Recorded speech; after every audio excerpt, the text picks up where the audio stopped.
We were headed to a fancy restaurant where we had been invited by my mother-in-law, Beth. When we got there was only one seat left. It seems like there is only one seat left, so there is no seat prepared for me? When I asked her that, she grinned and said this. This is only a family gathering, so there was no need for me to prepare a seat for you. Oh, but you'll have to pay the bill for the restaurant. Beth looked really proud of herself as she said this. But I just had enough and couldn't take it anymore. I will never pay the bill for a stranger. My name is Megan, and I am a 30-year-old office worker. My husband, Andrew, and I have been married for 3 years now. We are currently both working together, and we have been supporting each other and living happily together. My husband does his share of the house chores, and he also works hard at his job. I respect him, and I think we have a very good relationship as husband and wife. We were happily married in that way, but there was still one problem which troubled me, and it was a big problem for me. And that problem was my mother-in-law, Beth. My husband has a little brother, Thomas, and Andrew was the eldest. So, that is one of the reasons why Beth loves my husband very much, as he was her eldest son. My husband tells me, "My mother is too overprotective and she could be a little bit of a hassle." And it seems that he's not a mama's boy, but that Beth is the one who is overly affectionate about Andrew. Probably Beth thinks that her eldest son is the most dependable, so of course she considers me, who married him, to be her enemy. And what's even more funny is that it takes about only 20 minutes by car from my parents-in-law's house to our house, so we live pretty close to each other. So that's why Beth persistently calls us to visit her nonstop. Andrew basically refuses Beth, saying that we were busy. But if he doesn't show up at least once a month, Beth would storm into our house, so he has no choice but to visit her. I wouldn't really mind if Beth only bothered my husband, but she also picks on me and harasses me, which is very annoying. "Oh, Megan, I made you some tea." Well, yours is the third cup which I brewed with the used tea leaves, but I'm sure that the tea would still taste fine. "Oh, thank you very much." It's sour. There seemed to be a lot of vinegar in the tea, so it tasted extremely sour and bad.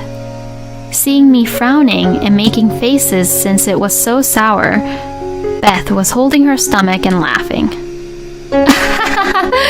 I love that face of yours. It really is worth teasing you around. And that is how Beth would suddenly pick on me in an unexpected way. And not only that, but she usually says something very abusive towards me. And the unfair thing is that Beth would never do that in front of my husband.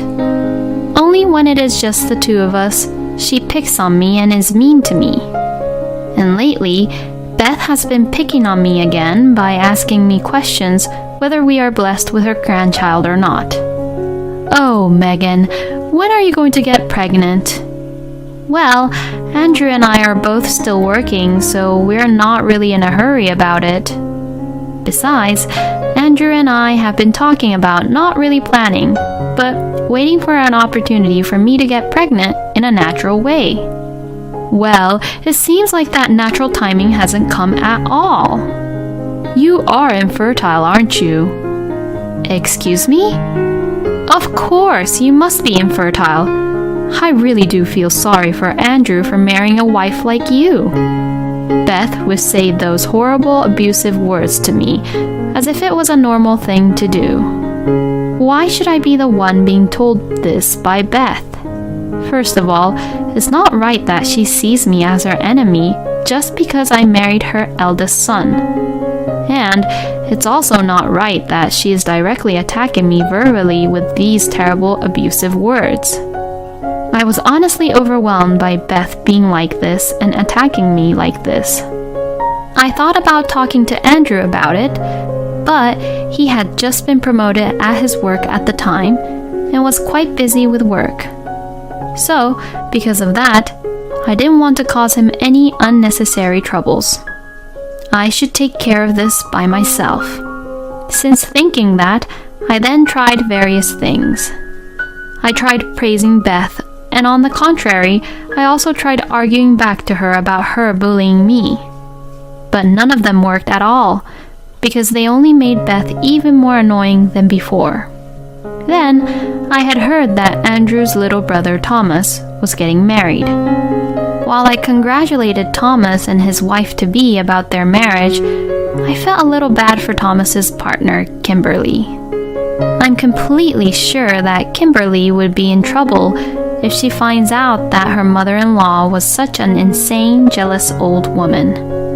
Afterwards, Thomas got married successfully to Kimberly, who is now his wife, and had a huge wedding ceremony. Kimberly was very beautiful in her wedding dress, and she actually used to be a model.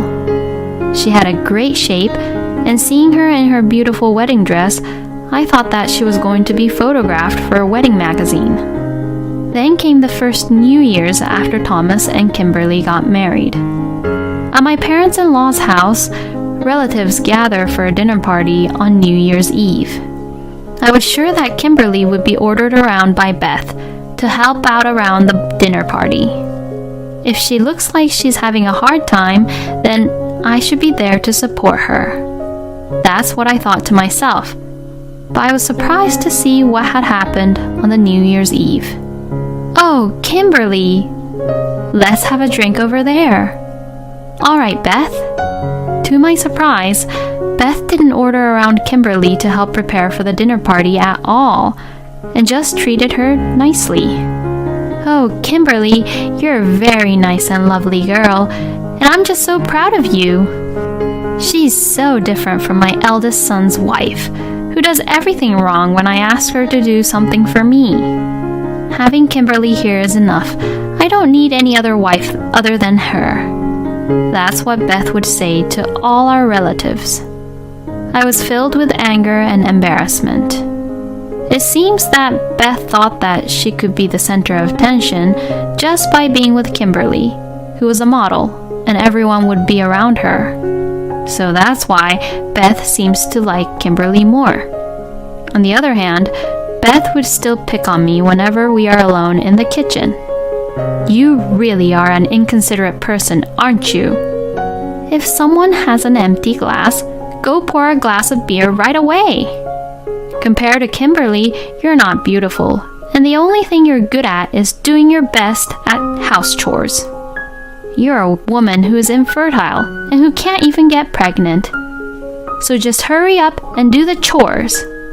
Beth treated me like that, and in this way, I saw a huge gap between how I was being treated and how Kimberly was being treated by Beth. I think it's amazing that she can change her attitude so blatantly.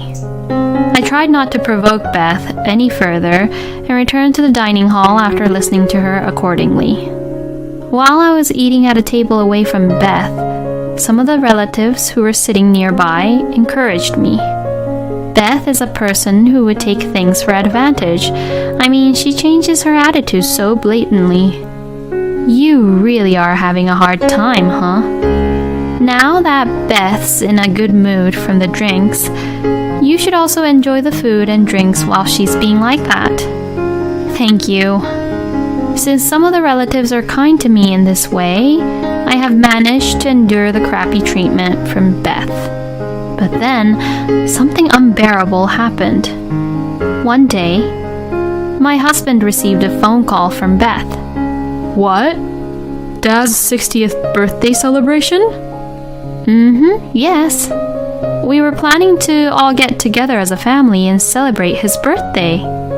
Of course you will come, right? "Yeah, I will."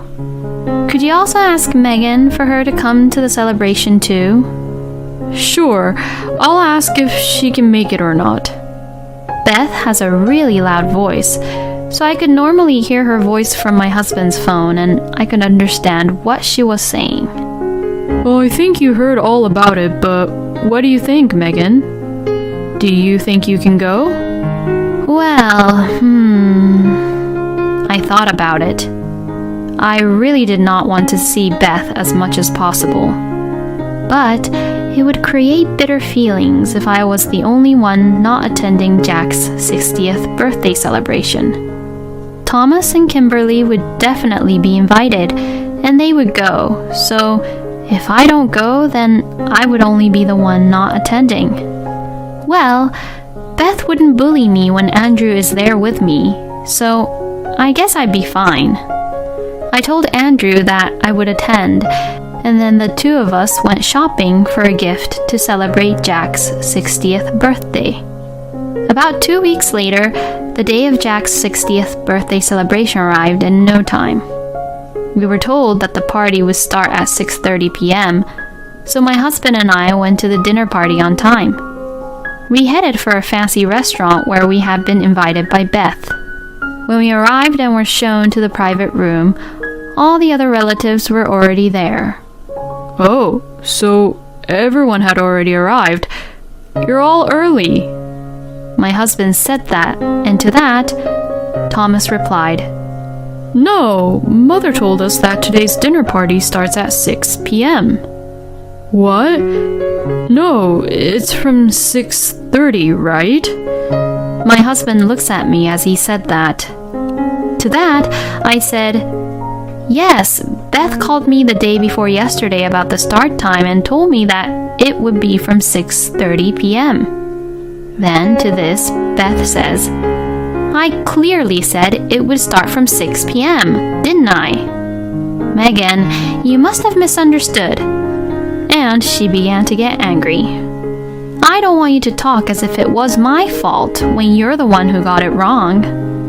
As she said that, then it hit me that I was being set up. Beth was trying to make me the bad guy, to get everyone to blame me. Oh, there. It's not like we're going to run out of food. And now that we're all here, let's get on with it. Jack, who was the main host of the party, said so, and it was settled for the time being. My husband and I walked to the end of the dining hall where there was an empty seat. But then I noticed something. When I got there was only one seat left. It can't be. It was Beth who had organized this dinner party. There was no way that Beth would not have prepared a seat for Andrew. This means that she probably did not prepare a seat for me on purpose. She probably lied to us about the starting time because she wanted to make sure we would be the last to arrive. You didn't prepare a seat for me? When I asked her that, Beth said this with a huge grin on her face. Oh, did I perhaps make a mistake? Did I miss a seat for you? I'm sorry. I thought I had enough seats for everyone, but I must have made a mistake then, Beth lied in a way that was completely easy for me to understand that it was a lie. Then Andrew said, I'll see if I can get another seat, and left the room. I felt a little awkward being in this room just standing around, so I left and waited for my husband to come back. Then, for some reason, Beth also came out of the room. Beth seemed to think that this was a good chance to be alone and bully me. Your panicking face was a masterpiece. Aren't you ashamed at all for doing this? If Jack or Andrew finds out about you bullying me like this, they would be furious with you.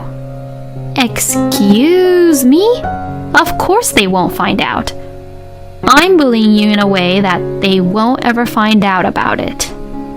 I see. But I really didn't think that you wouldn't prepare a seat for me here today. Because a wife is only a stranger, and because we're not even related by blood, you know? This is a family gathering, so there's no need to prepare a seat for a person like you. Then what about Kimberly? She's a wife too. She is special. If she's there, then everyone would also pay attention to me. I see. Well, I've had enough. Even if I could get an extra seat, I'm leaving. Well, duh, of course. Who would even allow you to attend to this party? Oh, but you will have to pay for the restaurant bill. Beth looked so proud of herself as she said that.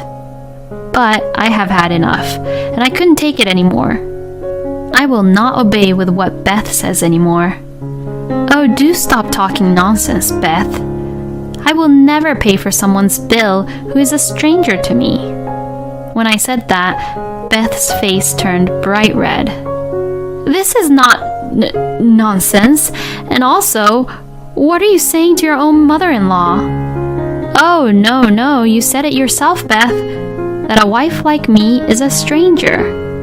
Or do you pay for other people's meals and drinks, Beth? Well, you certainly don't look like such a saint who would even do that, though. Just shut up and pay up. How persistent are you? I'm leaving now. Oh, no. Are you really leaving? When I really tried to leave, Beth began to panic. What do you want? You're the one who kicked me out, you know. Well, it's my treat for today's celebration. That's why I'm supposed to pay for this dinner party. Oh, so you mean to tell me that you showed off with this fancy restaurant with the intention of making me pay for it? Yes, that's right. So you have no choice but to pay for it. Beth's logic completely made no sense to me. I felt ridiculous and said, I'm leaving, and headed for the exit. Beth was screaming at me, but I ignored her and left the restaurant. About 5 minutes later, I received a phone call from Andrew. Megan, where did you go? Mom said that you left on your own. I really can't stand it anymore. Huh? What are you talking about? You'll understand when you hear the recording I'm about to send you. I hung up the phone and sent my husband the conversation with Beth that I secretly recorded earlier. I had actually decided to handle the situation myself without consulting Andrew about it, so I made sure to start the recording app whenever I was alone with Beth. A little while after I sent the recording, Andrew sent me a message saying, "Leave it to me." Since Andrew said that, I left him to it, and I went on home. Half an hour later, Andrew called me to tell me that he had kicked Beth out of the party and that I should go over to the party. So, I did as I was told and went back to the restaurant. And when I entered the private room, Andrew, Jack, and Thomas came over and apologized to me. Oh, Megan, I am so sorry that I didn't realize that my stupid wife was doing something terrible to you. I'm really sorry about that, Megan. I should have watched Mom more carefully too. Megan, I am so sorry for all the pain I have caused you. I should have been the one to protect you the most. I felt a little better when they all apologized to me that way. According to Andrew, he played the recording in front of everyone and began to question Beth right then and there. Since she couldn't deny it as the evidence was there, it seems that Jack became very angry at her and told Beth that he was divorcing her and kicked her out. Beth actually asked for Kimberly's help, but Kimberly cut her off saying, "I don't trust you since I now know the real reason why you were so nice to me." And no one took Beth's side, and Beth screamed, "Why do you believe what that woman says?" And to that, Jack responded, "That's enough. I can't do this anymore with you. I'm divorcing you," and kicked her out of the restaurant. With Beth gone, there was room for one more person, and I was able to attend the dinner party, and we celebrated Jack's 60th birthday in peace. Jack was very pleased with the gift my husband and I picked out for him, and we had a great time. We paid half of the bill, and the other half was paid by Thomas and Kimberly. After that, Jack really had divorced Beth. Beth asked Andrew and Thomas for help, but both of them were so disappointed with their own mother that they ignored her. Beth, who had been a housewife all her life, now lives alone in a rundown apartment while working part-time for minimum wage. Seeing Beth living her life like that, even though I knew this already, I thought to myself that I will never bully a wife ever. If I ever have children and they have a wife in the future, I will make sure that I will never be like Beth. For now, I will enjoy our peaceful married life as much as I can. It is unbelievable of Beth to try to get her own daughter-in-law to pay for the restaurant without preparing a seat for her. I was just really appalled at Beth's bullying and how she treated Megan. After all, that's the reason Jack divorced Beth. So, I do believe that Beth deserves what she got. I wish Megan a happy life with her wonderful husband. Thank you for watching until the end. Please subscribe to our channel. We hope to see you in our next video.